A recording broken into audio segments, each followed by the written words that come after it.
So me and the guy that I'm in love with, we don't talk anymore. So for Valentine's Day, I'm thinking I might change my Instagram profile picture to his face, and then if he messages me saying like delete that fucking photo, I'll know who's stalking my account, and that'll just be the best gift he could give me. This is quite terrifying, you know, gentlemen. A bit alpha widow, this woman. I've been told, right? I'm not the judge of that. I've been told she's a bit alpha widowed. She can't get over that Chad who gave her a bit of time, and now she's head over heels for him. But ladies and gentlemen, welcome back to the channel. Welcome back to the desert. Please don't interrupt me. Today what I have is the machine gun approach. For those of you who are new to the channel, first like and subscribe. Second, I'm gonna basically bombard you with a bunch of red flags in women. Starting off with this one who has a chest tattoo and like 200 pounds extra. So let's go with her, guys, and then we have an article story.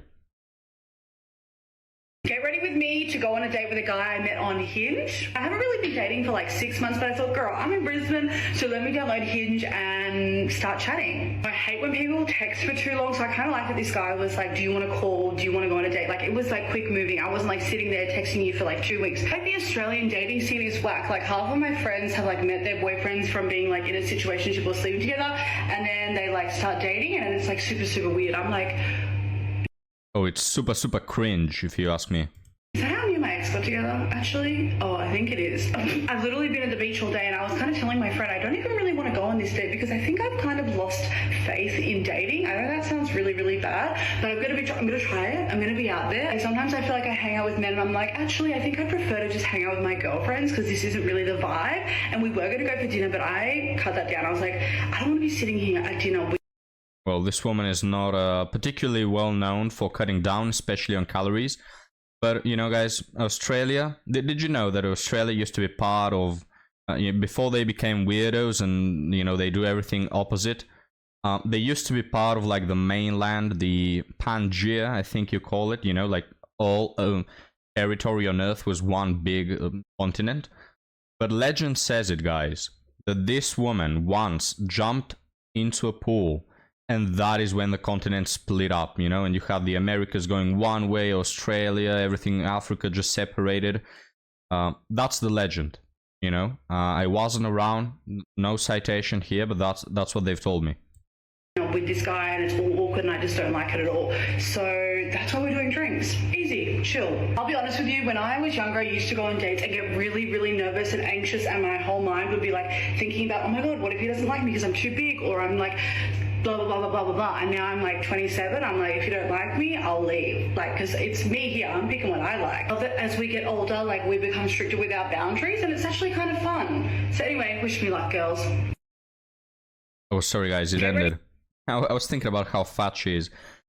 Saying that you're big when you were really fat is a bit of a word game, you know? Not the same thing. I mean, you are big, don't get me wrong. You have your own gravitational pull. But technically, you are fat, not big, okay? You're not Goliath. You're not, I don't know, the Khalifa building. You know, you are just fat.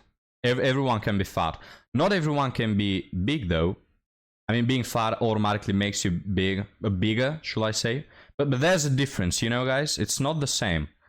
But now, it's like if I'm fat and I say, oh, I'm just really strong. No, dude, you're just fat. But now, guys, let's move on to another woman. And this TikTok I found out to be very interesting because it turns out that men are no longer willing to approach women. Can you imagine why?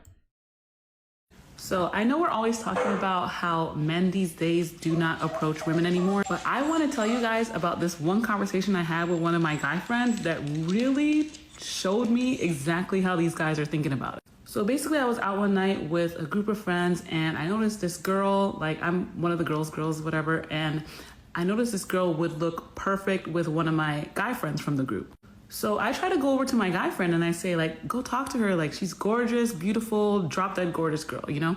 And he would not budge. And I did not understand it. But basically what he was telling me is that nowadays guys don't even want to talk to a girl, even if they think they're cute, pretty, unless they like take their breath away. Like, they don't want to put any effort just to like get to know any kind of girl that they think is cute. They want to have a girl that like is going to be their wife or something. And I really started to think about it. I think the reason why guys are doing this is because of the instant gratification that's so easy to get nowadays with like dating apps and whatnot. They'll go chit chat with a girl on there for days on end, but when they meet a girl in person, they don't want to do the whole chit-chatting thing and like putting themselves out there for the chance of getting rejected unless they meet a girl where it's like, oh, I could never meet another girl like this in my life. Like, this is a one-time opportunity. I have to go up to her. So at the end of the day, men are just lazy. And the dating scene is too easy for them now. They can just go swipe all day and find cute girls, whatnot, but talking to them in person, they don't want to do it. Oh, well, you see, guys, dating for men is too easy. Too easy. You're playing on rookie difficulty, right? I've heard this complaint from men. They go to the gym, they just want to work out, but there's like 5 women. Daddy, please, can I suck your wiener? They want to go like to the shop, buy some groceries, and they're like 30 women, like a tsunami of women, guys, crawling up to them. Please be my boyfriend, impregnate me, daddy, please. You know, valid concern. You know, it's like you just swipe, guys. It's so easy. These men are swiping all day on dating apps. Yeah, it's that easy, guys. You just have to go swipe for what, 15 minutes. You'll get 32 hookups and 15 women interested in a serious commitment. It's that easy. Oh, Hidana hadn't thought about it. I know, guys, because you didn't have modern day Aristotle tell you this wonderful advice that apparently for men is too easy. You just swipe all day. What a dumbass, gentlemen. What a dumbass. Now, if someone is wondering, is this the stupidest woman on earth? Cool bean, not gonna answer that. But the thing is, the reason why she's so naive is because the only men that exist in this woman's life are like the 10 out of 10 6'3" multi-millionaire guys with a good jawline. That is why. It's the only men she sees. If you're anything beneath that, you don't exist in this woman's worldview. Do you understand that? You're not part of the living world. You don't exist. She doesn't consider you. She doesn't look in your direction. You could be dust for all that matters. And this is why she has the belief that, oh, men just have to swipe. Now, if she were actually put in the shoes of the average man, who by no means is ugly, but is just average, yeah, she's probably gonna unalive herself due to how little options and attention she gets, right? But again, she only considers the 10 out of 10 giga or mega chads that maybe have this success at swiping, you know? What a dumbass. But now, guys, let's continue with one more. Let's take a look at this one. Those people who jump from relationship to relationship, are you okay? Do you need help? Are you just that incapable of being alone in your own space? There are genuinely people out there, I know, that just don't like being alone. Being alone and lonely are two different things. You can be so content. I'm one of those people that is so content by myself. And it's actually got to the point where this is why I'm so fussy with who I spend my energy on, especially when it comes to building something with somebody, because you are essentially taking away some of my time. So if you are not adding to my life, I don't want it. I don't want you in my life. If you're not bringing value to my life, I do not want you in my life, because I am that okay by myself. But that... Now, guys, if you take a look at her dating history, it's all men who have wasted her time, okay? I don't see no ring on that finger. What I see is a nose piercing, tongue piercing, and the biggest butterfly I've ever seen as a chest tattoo. Say less, you know? Tell me you have daddy issues without telling me you have them. And these are the ones with very high standards. There are, and I actually feel sorry for these people that genuinely are not okay within their own company. They feel like they need validation from other people. They feel like they need that connection, even if the connection, respectfully speaking, is shit. There's nothing there. There's no... He also has, I don't know if you see if you saw them, the tattoos on the fingers. We go back to the good old days, gentlemen, when people who had tattoos on their fingers were either mass murderers or gang members. What's it now with every second woman having a crap ton of tattoos on her fingers? What are you, some part of the Chinese mafia? What's happening here? I mean, if you're part of the Chinese mafia and you're watching this, you probably feel bad. because you had this tattoo that made you like really badass, you know, like, oh, I'm dangerous. And now what your tattoo makes you is the average white girl who listens to Taylor Swift. That's what your tattoo means right now. Depth. Some people will just operate on that and be completely okay. Me, no. And that's what separates me from a lot of other people, and people that are like me. We're friends. We can be friends. We can be so friends. We special, understand guys. the importance of not just having anyone round your energy in your circle for the sake of it. So that's all I have to say.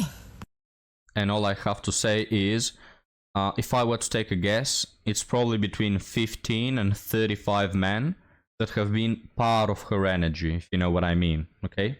So I don't want to get my time wasted. You've already did it.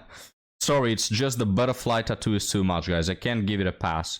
Yes, she's been run through, okay? That tattoo tells me everything I need to know. Now, guys, the time has come to check on my hypothetical daughter. Like, Let's see what she's doing, guys. Let's see what she's up to. I'm not worried about an age gap relationship. Like, I'm grown. I can handle myself. Okay, are you okay with a 4,000-year-old age gap? I want to date some old person, then so be it. What I am worried about is a swag gap relationship. Oh, no. Never again. I've done it before when I was, you know, much younger and just like doing anything. That's the thing about like being like 19, 20, 21. You literally will just do anything. What I will not do is have a swag gap relationship. Have me showing up somewhere in public looking swagged out, looking fly. I have a cool outfit, and then my partner just looks an effing mess behind me. They just are wearing something that looks crazy. And it's not just clothes, too. It's an aura and an energy. I'm sorry if it makes me sound shallow or superficial. That's just a boundary of mine. I will never be in a swag gap relationship. By the way, did you see, guys? She has the finger tattoos as well. I mean, I tell you, it's just every woman. I can't do it. It's emotionally draining. It's physically draining. And most of all, at some point, it's gonna take a toll on your swag. So think about that. Is that really something you want? Is that something you could afford to risk? For me, it's not. It's a valid concern, if you ask me. Wasn't there I think it was either a philosopher or like a, you know, social psychologist who said that the three core pillars of, you know, relationships, one of them is being equally swaggy as the other one. I think, can't quote it right now, but that's the thing. Now let's play a game, guys. What does she have more of? Tattoos or chads that have pumped and dumped her? Tattoos, I can see 15 at a first glance. Okay, probably more. Under her clothes, probably more, alright? But the chads who have played with her, I think more, honestly. I think we'd have to add like the piercings as well with the tattoos to maybe get sort of close to the number of people that have run her through. A very attractive woman, guys. You know, I've said this on the channel. This woman, for me, is very attractive. I'd stick it even in her purse, you know, if you ask me. But just such a red flag. So wasted, guys. The potential, you know, she's so young. Already wasted. It's sad. It is sad. Wasted. Well, not wasted, rather used by all the bad boys. But now, guys, let's move on to our article story. Titled, How Do I Deepen the Slow Burn Spark with a Shy, Gentle Guy Who Hasn't Made the First Move Yet? There's this guy, 23 male, I'm 23 female, seeing. Oh, there's this guy I'm seeing. He's incredibly shy, sweet, and emotionally soft. The kind of man who's never had a girlfriend before, but somehow shows up like the perfect partner, patient, respectful, gentle with me in a way that melts my heart. He's also introverted and careful with his emotions, and I've fallen for that slow, thoughtful pace. Oh well, it's the slow burner, guys. Now, can we appreciate this? This is what a good woman will say about you. Patient, respectful, gentle. Okay, these are three things that I find very important. This woman does as well. And notice how she mentions them. This is the difference between a good woman and a bad woman. What a bad woman will do is disregard all these good things and say some bullshit along the lines of the spark is gone or he doesn't pay me attention. Just some random made up thing that she likes to focus on because she's trying to sabotage the relationship. But yeah, that's the difference. A good woman, she'll find worth in you. I mean, if she's with you, right? If she has already found it to begin with, she'll continue to notice it. She'll continue to be grateful for the good things you possess. She also doesn't mention a car, kite, mentions important things, you know? But we're just so used to women always disregarding probably 10 to 15 extremely good qualities that a man possesses while treating her as a queen, to mention one little small minute detail like, he doesn't pay me enough attention. Yes, I know he's working like the 16-hour shifts, but he doesn't pay me enough attention. I'm gonna cheat on him. Dumbasses. But now let's continue.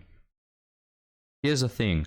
I've made most of the first move so far. I've flirted, playfully closed the physical gap between us, leaning close on train rides, brushing arms on escalators, that kind of thing.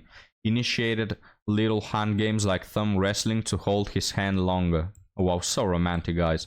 And even dropped subtle emotional hints. He responds sweetly, mirrors my energy, sometimes even moves closer when I back away. But he still hasn't taken the first move leap, like holding my hand or initiating more obvious closeness. I really enjoy the slow burn connection with him, and I don't want to rush him, but I also want more. A bit more intimacy, a soft spark, something that shows me he's as emotionally in it as I am. I don't want to overwhelm him or break the trust we've built, just build that general romantic tension a little further.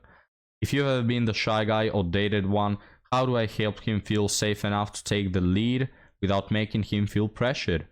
What subtle ways can I deepen this connection while still honoring his pace? Wow.